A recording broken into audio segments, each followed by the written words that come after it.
Samiira eda walii gallee rafne yoonoo nuti yoo eda akka nam tokkootti haasaa wanta dubbanne bakka tokko keenya kaane rafne innati ganama kana maaltu dhalate jennaan kaati haasaa olii gadi jeexxati bakka kaanne maaliif fuutee olii gadi harkifta haasaa akkana jaalalaa wajjin si wajjin rakkataa jiru kun jaalalli kan kee nama raache jennaani booddee gatii si kaffalchiisa ingaa Samiiraan itti taphattee dhugaa Samiira waan har'a haasoftee boru hin kaadde jechuudha. Akkasii Samiira dhiiratti taphachaa jirti. Samiira bakka gootitti jaalalaati. Jaalalaan dhiira maraachaa jirti. Jaalalaan dhiiratti akka dhiirri nuti taphatutti itti taphachaa jirti Samiiraan. Samiira hojii keenyaa dhugaa. Gatii hin kaffalta jechaarra garuu gatii kana immoo hin kaffalta gatii mucaa kanatti mucaa kana akkana goote gatii kana gaafa wayii kaffaluu dandeessa. Nuyiif immoo nu kaffalteerta.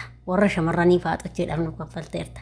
Ashama akkam jirtu hordoftoota kabajamtoota chaanaala kootii kan biyya keessaa kan biyya alaa bakka jirtanitti nageenyi waaqayyoo isin haa baay'atu akkam jirtu ana buleetti keessan nagaa guutuun qabaa galata waaqayyoo isinillee baga nagaa taatan baga jiraatan isin jecha. Egaa hordoftoota koo horroon chaanaala kee afaaraa taatan immoo subscribe gochuun maamila keenya ta'aa isin jedha. Egaa akkuma viidiyoo jalqaba irratti argeessanitti kaa dhugaa mucaa kanas taphattee jirti Samiiraan jechuudha. Maaliif taphatti beektanii akka isaan nuti taphatanii amma immoo nuti taraan teenya jechuudha. Nuti taphachaa jirra jechuudha. Samiira ila luka takkaan dhaabaarte jechuudha. Dhiirota luka takkaan boochisaa jirti jechuudha. Isa qofaa miti jechuudha. Kabiraalleen jira dhiirota akkas boochisaa jiran isiniif fide jechuudha.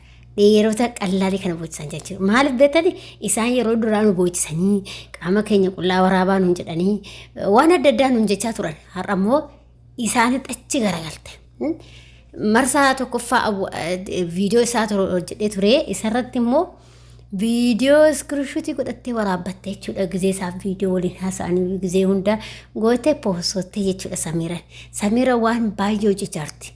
Dhugaa micayyoo kana sirriitti jabeessuu qabna. Samiiraa sirriitti jabeessuu qabna. Wannaa keenya nu deebisaa jirti jechuudha. Haloo keenya nu deebisaa jirti micayyoon tun jechuudha. Samiiraa gootitti jaalalaa akkasi kun dhiira akkasitti ittiin taphatan jechuudha. Dhiirri nuun taphachaa turan har'a garuu immoo isheetu Samiiratu ittiin taphachaa jira jechuudha. Gatii si kaffalchiisachaa jira.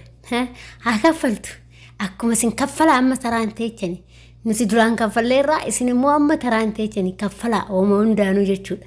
Hin jiru qalbiin akkasi. Awoo Samiira naaf taateerti. Isin yoomee warri koomentii isinii taate Samiira naa taateerti. Samiiraan boochisuu malee diddeerti. Samiira waan har'a jette borutti keessa hin deemtu. Keessa hin jiru boru jechuudha. Akkas goote jechuudha. Wadi jechuu ni qabda jechuudha. Samiira dhiiga isaan boochisuu qabda. Warra dhiirotaa jechuudha. Duraan nurratti taphattanii nurratti baacanii takka birrii nu ergaattanii takka viidiyoo nuuf waraabne isin gallakkisneettanii yoo isin viidiyoodhaniin isin taasifamnedha isin iskiriishuutii nu godhattanii viidiyoo nu waraabbattanii yoo nuti qarshii isin erguu dinne immoo gadi nu poostottu jechuudha. Amma kaasaan tokko gara keenya garagale nullee amma Samiiraa deeggarree akka Samiiraa san godhuu qabnaa isin jedha faaxoche akka Samiiraa kana godha. Samiiraan naaf taateerti dhugaa suncha Samiiraan immoo nuuf taateerti jechuudha. Akka isaan nu godhan isinillee amma godhaa jirti kirriira oofaarti. Shamarran lama laal kirriira ijoollee dhiiraa oofaara. Akkasi baqa. Hojjenneen akka Samiiraa kanatti.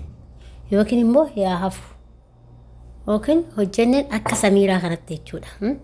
Akkasitti ni boocistanii gizee isaan isin qarshii nurraa fudhattanii qaama keenya qullaa waraabdanii poostattanii. Amma sinitu busota ka qaldiin jiru faaxochee sirriitti qabadha ila dhugaa dubbachuu jechuudha akka isaan irratti taphatanitti isin sirriitti taphachuu qabdan akka Samiiraa haaratti isin galtee dubbeen akkasi Samiiraati immoo naa taateerta dhugaa sirriitti naa taateerta baqa ani Samiiraa wal taaneerra. Maaliif bakka naa taateerta. Iyyuu ijoollee dhiiraa akka nuti taphattan immoo nuti amma isinitti taphataa jechuudha. Akkasitti olii galan alaa galanii sanii hin jiru qaldiin akka gizee duraan isinitti baacanii san dubbiin hin jirtu. Amma nuti isinitti baacaa jechuudha. Sirriitti isinitti baacuu qabna. Sirriitti isinitti wanna bakka isinitti taphachuu qabna waa kanatti jechuudha. Mee shamarran teenya jechuudha. mee Samiiratu isinii taate Samiira sii taate natti himaa warri isinii taate anaaf garuu naa taateerti isiniif hin beeku jechuudha maaliif gootittii jaalalaati intala arsiiti wanti akkana gochaa jirtu immoo nan beekaa tuni intala arsiiti maaliif ijoollee arsiiti kan jaalalaan nama boojituu jechuudha akkasitti maraatuttillee ijoollee arsiiti irra caalan jechuudha akka hin beettillee waan dhiira godhanillee hin beetti kanaaf Samiira dhugaa bakka Samiira ana naaf taate isinii hobee taateerti isinii taateerti bee warri gobeetti naa barreessaa warri Samiira nu taate jettan ana garuu gara kooti Samiiraan dhugaa sirriitti naa taateerti jechuudha akka isaan dura taphatan irratti taphachaa jirti maaliif isin yeroo duraa dura taphattan yoo nuti biyya amma taraan teenya isin jalaa galla amma la warra dhiirota isin jalaa galleet isin dhuftanii hojjettanii takka takkaan laannus viidiyoo waraabnee biyyatti la yookiin birrii nu ergaa yookiin immoo isin posonnaa jenna la amma warri faaxoochee hundi keessanuu gara biyyaatti karoora keessan gara biyyaa maammaduun asaa yaa'u jechuudha asaa dhufu haa hojjetu nus hin jiru qaldiini hojjennee mana isaan ijaarsineetti fuunuuti isaan hojjetanii nu haa fuudhani akkuma nuti immoo hojjennee qarshii nu ergaanii nurraa nyaatan kan nullee gallee irraa nyaachuu qabna hin jiru qalbii viidiyoo waraabbanne iskiriishuutii godhannee jechuudha iskiriishuutii nagootti jedheen mucaanee iskiriishuutii godhanillee laa iskiriishuutiidhaas hin doorsine akkasumas iskiriishuutiidhaan doorsaa turtasan jechuudha innaa iskiriishuutiin jabaatteerti Samiiratu nu baase karaayi Samiiraa xirmii nu dheeradha Samiiraan ina ani maalan jedhee si marii waa'ee Samiiraa kana himuu hin danda'u Samiiraa gootittii jaalalaati inuma gootaa jirtiif dhiiraayi akkas godhan akka kanatti akka dhiira kanatti akka Samiiraa kanatti yoo dhiiraa godhan jechuudha anna Samiiraa dhugaa nu jiraadhate isinillee faaxoochee akka Samiiraa kana ta'a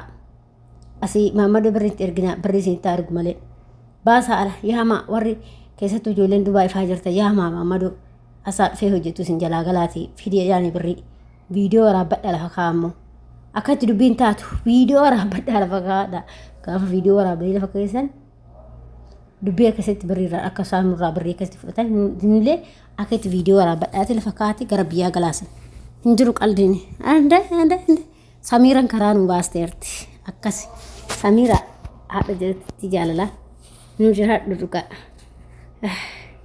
erga yoomi qabsoon kan dhiiraa qofa taate booma qabsoon kan shamarranitti heddee hin jiru qalbii nama qabsoon gara keessa nama miti nuti gara keessa nuti amma biyya alaatiin gallaa isin bayya dhuftanii hojjettanii nuti moochi isinii bilbileetti kurishuutii isin godhana gaafa san jechuudha gaafa isin qarshii nu ergu deemee isin posonna ishee wanti akkasii hin jiru walqixxummaadha yeroon hin jirtu yeroo duraanii sanii miti walqixxummaadha amma walii galleerra hin jiru garagalchi qixxaa fuuli lama maal jedhaani innaa kanaafi amma nullee akkasas hin gochuu hennaa mudhii keecha hidhadhaa warri Maammadooche isinii dhumatte dubbiin barana isinii dhumatteerti jechuudha isinii dhumatteerti dubbii isinii kaaneerra faaxooche isinii kaateerti jechuudha innaa isinitti kutatte isinii kaateerti isiniin jedha akkasi ka